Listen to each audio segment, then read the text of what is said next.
Bam, bam, boom, bang, bow, boo, bow. You're playing Rogue Lineage. Bang, you're getting ganked. Oh, but you love the adrenaline. You love the feeling, this feeling of this adrenaline surging through you as you're fighting, man. You're like, I'm about to die here. That's not me. And then boom, it hits you. Rogue Lineage is fucking boring. Let me tell you guys, Agamotto here with a brand new video.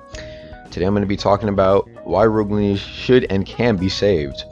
And what I mean by this is that every time there's like a grand event, like Shinobi Life 2, Deep Oaken Q&A reveal, all that stuff, Rogue Lineage players takes a dip.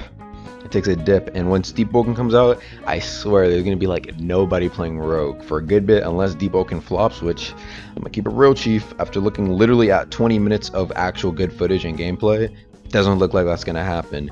So this is why. I know. Let's start off with how it should be saved, or no, why it should be saved. So basically, you might be wondering, dude, Rogue is a dead game. Why should we save a Rogue Lineage? You can't sit over here and lie to me and tell me that you don't have your favorite memories of Rogue Lineage. You don't have those favorite house moments if you're in a house, your favorite battles, memorable things that happened. You can't tell me that's never happened to you. All right? Everybody has their favorite moments. Everybody likes the old days of Rogue Lineage, but that's changed. It's a changed game now. It's metas on top of metas on top of metas. And people don't like that. People don't like how you can boost to Ultra in just like literally like 40-30 minutes with the right people. People don't like that. People hate the artifacts. Some people prefer K more, but some people don't like K either. You know, they don't like the flood houses and all that. Understandable. I understand. I'm listening to you. I'm hearing your complaints, right? Basically, all they really need to do is to switch up Rogue a bit every once in a while, okay? Here's what I mean. So I think this is going to fix the meta problem, alright? All you gotta do is just switch up the meta ever so often so that it keeps being fresh, right? So what I mean by it is kill Shinobi and D-Slayer and then like make two random classes overpowered. Now you might be like, what are you talking about? I'm talking about D-Sigil, make D-Sigil like really OP, just because why not? And maybe what's another one that we can like make just like busted for no reason? And Abyss Walker, Dark Sigil and Abyss Walker, make them shits extremely busted in the new meta, right? Because think about it, how many times have you fought a Shinobi versus an Abyss Walker? Who even does anybody even go Abyss Walker anymore? Oh, I like going Abyss Walker, but for real, let's be real, serious gank. You don't really, no, you don't see them. Or like a D-Sigil, like, okay, yeah, sometimes, but nah, make them shits busted. You might be like, why would you do that? Why don't we just make everything balanced? Because when everything is balanced, when everything's too balanced, right, then it's eventually going to get boring. Now, I understand. Now, listen very carefully when I say this, right? This is just a suggestion. Okay, I understand some people might be like, oh, I think the combat would be 20 billion times better if, you know, everything was completely balanced. I don't think so. I think personally that while it is annoying facing Shinobi and D-Slayer, they stayed on the Shinobi / D-Slayer train for too long. A lot of people back then used to say Spy was really meta, right? I really wanted to fight a Spy in the meta ages. That sounds fun because I really want to see how it was meta. You know what I mean? But now everybody's always complaining about Shinobi and D-Slayer. Let's switch it up. Let's have people complain about D-Sigil and Abyss Walker. Have people complain about different things, and it'll keep the game active. A good example of this, Uber Druid came out. Everybody was complaining about Uber Druid, but it kept the game fresh. It kept the people engaged. And when you have them engaged, they're gonna keep playing the game. And yeah, while they complain about the meta, they might be like, oh my god, I hate this so much. If it's switching up, at least they have different things to complain about, which keeps their brain going, keeps their activity going, because now they have something new that they've never dealt with.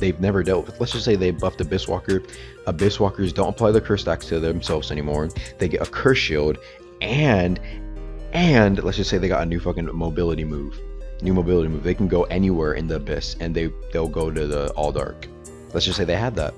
Very, very busted. You know, people are like, oh my god, Abyss Walker is so unfair. I get hit 3 times and blah blah blah blah blah. See, people are now having to adjust their playstyles, because before, you know, they were complaining about D-Slayer, I was fucking busted and all that. Now they're having to complain about Abyss Walker, and it's different. It's a new style, a new system.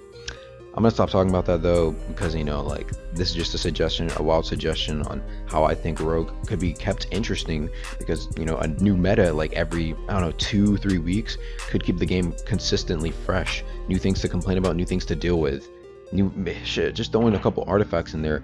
Bam, new things to complain about, new things to deal with. Make it. Rogue Lineage has always had people complaining about things. Think about it. For the longest time, even back then, Cameo Phoenix Feather, niggas were complaining about that, bro. Crazy, unbelievable.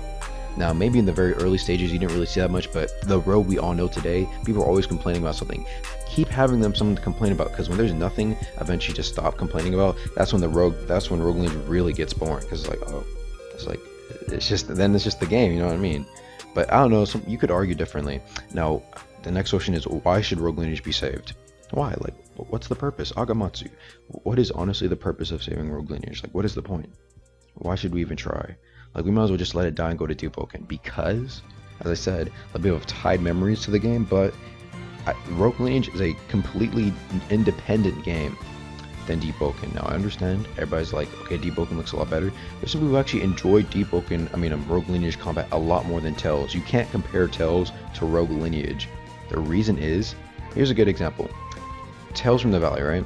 Shit died really quickly when Rogue was like published. However, how many people do you know have seen as many exploiters and black marketers on Tales from the Valley? I didn't really see black marketers like that. They entire Discord servers with hundreds of people all fucking buying and selling shit for a Roblox game. Where have you seen that in Tales from the Valley? If you've seen it, please send me a DM, Agamatsu0019. DM me in on Discord. I'd like to see, but I have not seen that for any other game except Rogue Lineage, which is why there's no way somebody would be willing to spend like $300 on something, because there are people that do that. There are people that spend mad amounts of money because they don't want to progress or get an artifact, and those are the guys that still play Rogue Lineage most likely. So yeah, there are people that they're extremely devoted to the game, and games can still run on like. Well, Rogue Lineage is a little different. There's still people that, there's still communities for games that only have like 200 or 100 players. A good example is like Melee Mash, if you've heard of it. It only has like 200 players. The devs still update the game time to time. Keep it a little fresh, keep it a little new. That's all you really need to do, just keep it a little fresh, keep it a little new. Just it's like feeding your fish every once in a while. You don't have to, it doesn't really have to be that difficult, you know what I mean? You don't have to add a completely new class, just make the new meta interesting or different. So that, as I said, we have something different to complain about, and so they have to adjust their play styles, and that could take maybe a week or so to get used to. This is just a suggestion, guys. But yeah, that's why I think Rogue Lineage should and can be saved. As in, like, I'm just thinking, why stop working on it? And I understand I'm gonna move to Deepwoken too, but for those that really love Rogue Lineage, it must be sad seeing their game just fall down like this. So yeah, just a couple of suggestions. I know some people might be like, oh my goodness, I don't want to deal with another meta, but ask yourself, would you really find that much fun in a game that was completely balanced? Rogue Lineage completely balanced. Because you can't lie to yourself and say that. It's kind of fun when you're in the powerful meta position. Of course it gets boring after a while, but when you first start it, it's like, oh shoot, like I feel powerful. Or if you're the underdog, you feel good because you're the underdog. But if it's completely balanced, like there's no more of that. It's just, I guess, maybe pure skill. Well, it is what it is. Anyway, guys, that's all I have to say. I'm gonna stop ranting. It's just a crazy idea I had. I will see you guys later. Peace.